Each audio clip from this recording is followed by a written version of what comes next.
ധനമന്ത്രി K N Balagopal മാധ്യമങ്ങളെ കാണുന്നു തത്സമയം. കഴിഞ്ഞ ദിവസങ്ങളിൽ പത്രങ്ങളിൽ മീഡിയയിലെല്ലാം കുറച്ച് വാർത്തകൾ വന്നിരുന്നു. അപ്പം അത് സംബന്ധിച്ചിട്ട് ആശങ്ക ഉണ്ടാവുന്ന തരത്തിലേക്ക് കാര്യങ്ങളിങ്ങനെ വാർത്തകൾ വരുന്നു. ആ ആശങ്ക ഉണ്ടാവുന്ന തരത്തിലുള്ള വാർത്തകൾ വരുമ്പോൾ ചില കാര്യങ്ങൾക്ക് ക്ലാരിറ്റി ഉണ്ടാക്കുന്നത് നല്ലതാണെന്നുള്ളതുകൊണ്ടാണ് പത്രങ്ങളെ നിങ്ങളെ കാണാൻ തീരുമാനിച്ചത്. നിങ്ങളെ കാണുന്നത് വഴി ഈ കാര്യം സ്റ്റേറ്റിലേക്കെല്ലാം എത്തേണ്ടതുമാണല്ലോ.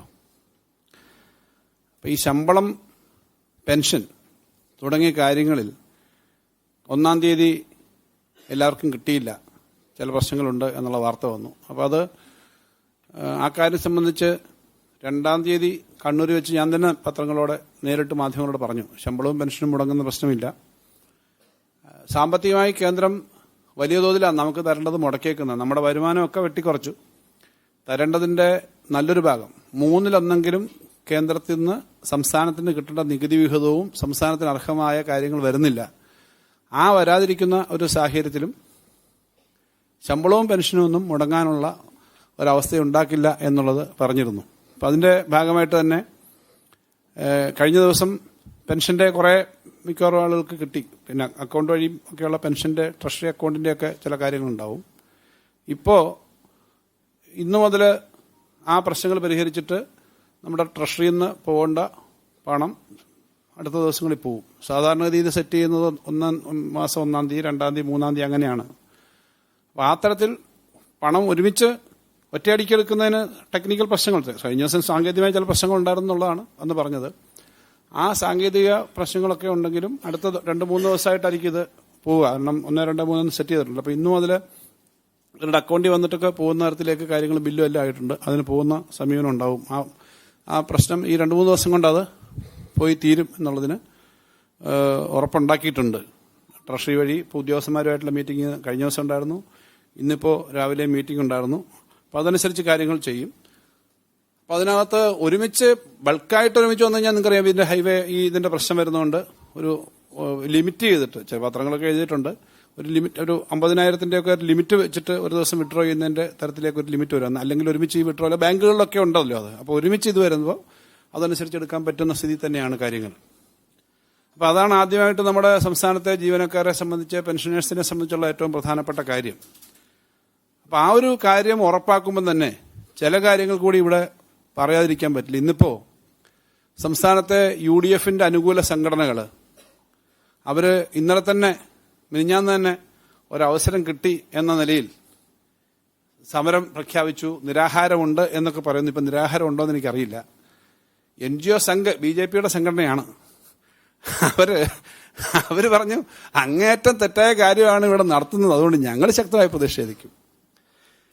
അതിനകത്ത് BJP എന്ന് പറയുന്ന രാഷ്ട്രീയ പാർട്ടി കേരളത്തിൽ പാർലമെന്റ് ഇലക്ഷന് മത്സരിക്കാനായിട്ട് വരുമ്പോൾ മത്സരിക്കാൻ പാടുണ്ടോ എന്ന് ജനങ്ങൾ ചോദിക്കേണ്ടതാണ്. കാരണം ഈ കേരളത്തിന് തരാനുള്ള പണം മുഴുവൻ തടഞ്ഞു വെച്ചിട്ട് അതിന്റെ പേരിൽ ഇവിടെ ന്യായം പറയുകയാണെന്ന് BJP. കാരണം ഞാനിത് വെറുതെ പറയുന്നതല്ല. നമുക്ക് കിട്ടാനുള്ള 57,400 കോടി രൂപയുടെ കണക്ക് അസംബ്ലി ഞങ്ങൾ പറഞ്ഞിട്ടുണ്ട്. സുപ്രീം കോടതി കൊടുത്ത കേസിൽ കഴിഞ്ഞ ട്രഷറി ഉൾപ്പെടെയുള്ള പബ്ലിക് അക്കൗണ്ടിന്റെ ഭാഗമായിട്ട് കൊണ്ടുവന്നതിന്റെ ഭാഗമായിട്ട് 1,07,000 കോടി രൂപ കഴിഞ്ഞ് ട്രഷറി അക്കൗണ്ടിൽ വന്ന അഡ്ജസ്റ്റ്മെന്റ് വഴി മാത്രം സംസ്ഥാനത്തിന് വെട്ടിക്കുറയ്ക്കപ്പെട്ടിട്ടുണ്ട് തുടങ്ങിയ കണക്കുകൾ ഞങ്ങൾ സുപ്രീം കോടതി കൊടുത്തേക്കുന്നതാണ്.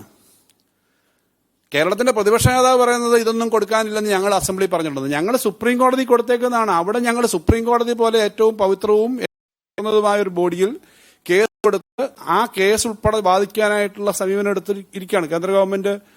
അതിനകത്ത് ചർച്ച ചെയ്ത് പരിഹരിക്കാനായിട്ട് ബഹുമാനപ്പെട്ട സുപ്രീം കോടതി പറഞ്ഞിട്ട് പോലും അത് ചർച്ച ചെയ്തില്ല.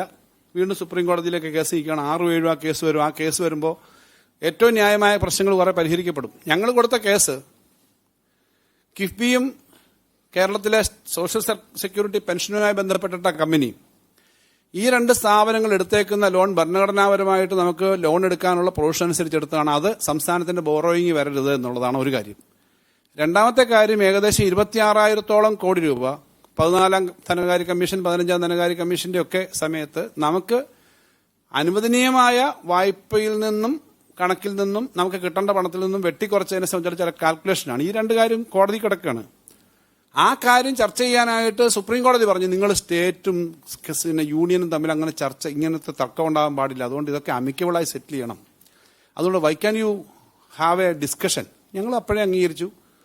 നിങ്ങൾക്കറിയുന്നതാണ്, ബഡ്ജറ്റ് ദിവസം തന്നെ ബഡ്ജറ്റിന്റെ മറുപടിയുടെയും മറ്റ് ബില്ലുകളുടെയും സമയത്ത് തന്നെ ധനകാര്യമന്ത്രി തന്നെ ഇവിടുന്ന് പോയി മറ്റ് പ്രധാനപ്പെട്ട ആളുകൾ ഉൾപ്പെടെയുള്ള ഞങ്ങളുടെ ടീം ചർച്ച ചെയ്തു. അവരുടെ ഫൈനാൻസ് സെക്രട്ടറിയും അഡീഷണൽ സോളിസിറ്റർ ജനറലും വന്നു. അവിടെ വെച്ച് തന്നെ അവരെടുത്ത സമീപനം, നിങ്ങളുടെ ഈ കാര്യങ്ങളൊക്കെ ഉണ്ട്, കണക്ക് കൂട്ടാൻ ചർച്ച ചെയ്യാം, അത് കോടതി കിടക്കുന്ന ചില കാര്യങ്ങൾ പരിഹരിക്കേണ്ടതുണ്ട്, അത് കോടതി തീർക്കേണ്ടതാണ്. പക്ഷേ നിങ്ങൾക്ക് ഞങ്ങളിപ്പോൾ നോക്കിയ കണക്കനുസരിച്ച് തന്നെ 13,600 ചില്ലാനും കോടി രൂപ 13,608 കോടി രൂപ തരാനുണ്ട്, അനുവാദം തരേണ്ടതുണ്ട്. പക്ഷേ അത് തരണമെങ്കിൽ സ്യൂട്ട് പിൻവലിക്കണം. അതായത് ഈ മാർച്ച് മാസത്തിനകം കൊടുക്കേണ്ട പണത്തിന് ഞങ്ങൾ 14,000 കോടിയിലധികം ബോറോയിങ് ഉണ്ട്, മറ്റ് കിട്ടേണ്ട പണമുണ്ട്. ആ പണം ഇപ്പം അനുവദിക്കില്ല എന്ന് പറഞ്ഞിട്ട് ഒരു സമീപനം എടുത്തു, കേസ് പിൻവലിച്ചില്ലെങ്കിൽ. സുപ്രീം കോടതി ഞങ്ങൾ പോയിട്ട് പറഞ്ഞു, ഞങ്ങൾക്ക് എലിജിബിൾ ആയിട്ടുള്ള പണമാണ്, അവർ തന്നെ സമ്മതിക്കുന്നു. 13,608 കോടി രൂപ കേരളത്തിന് എലിജിബിൾ ആയിട്ടുള്ള ഫണ്ടാണ്, പണമാണ്. ആ പണം എടുക്കാൻ സമ്മതിക്കാത്തത് ഞങ്ങളൊരു കേസ് കൊടുത്തു എന്നുള്ളതിന്റെ പേരില്ല. കേസ് കൊടുത്ത എന്താ, ഭരണഘടനയ്ക്കകത്തെ പ്രൊവിഷൻ അനുസരിച്ചും അതുപോലെ തന്നെ നമ്മുടെ സാമ്പത്തിക കാര്യങ്ങൾ സംബന്ധിച്ചുള്ള വിവിധ കാര്യങ്ങൾ പരിശോധിച്ചിട്ടും ഞങ്ങൾ ഇന്ത്യയിലെ ഏറ്റവും ഉയർന്ന നീതിന്യായ കോടതിയിൽ ഞങ്ങളൊരു കേസ് കൊടുത്തു. അത് ഇന്ത്യയിലെ ഏതൊരു പൗരനും ഉള്ള അർഹതയാണ്, അവകാശമാണ്. ആ കേസ് കൊടുത്തതിന്റെ പേരിൽ ഞങ്ങൾക്ക് ഈ ഫെബ്രുവരി മാർച്ച് മാസത്തിൽ പണം തരില്ല എന്ന് പറഞ്ഞാൽ ഞങ്ങളെ അങ്ങേറ്റം ബുദ്ധിമുട്ടിക്കും. ആ സ്റ്റാൻഡ് ഇപ്പോഴും പറയുകയാണ്. ശമ്പളം കൊടുത്തതുകൊണ്ടോ പെൻഷൻ കൊടുത്തതുകൊണ്ടോ ഒരു സംസ്ഥാനത്തിന്റെ പ്രശ്നം തീരില്ല, അതൊരു ഭാഗം മാത്രമാണ്. കഴിഞ്ഞ മാർച്ച് മാസത്തിൽ 22,000 കോടി രൂപയാണ് സംസ്ഥാനം ചെലവഴിച്ചത്. ആ 22,000 കോടി എന്ന് പറഞ്ഞാൽ മിക്കവാറും എല്ലാ വകുപ്പുകളിലെയും പരമാവധി ചെലവ് വരുന്ന അപ്പോഴാണ് തദ്ദേശ സ്വയംഭരണ സ്ഥാപനം മുതൽ ഗ്രാന്റുകളും മറ്റും കിട്ടുന്ന സർവകലാശാലകൾ ഉൾപ്പെടെ വിവിധ സ്ഥാപനങ്ങൾ ഉൾപ്പെടെയുള്ള ഫണ്ടുകളെല്ലാം കൊടുക്കേണ്ടതാണ്.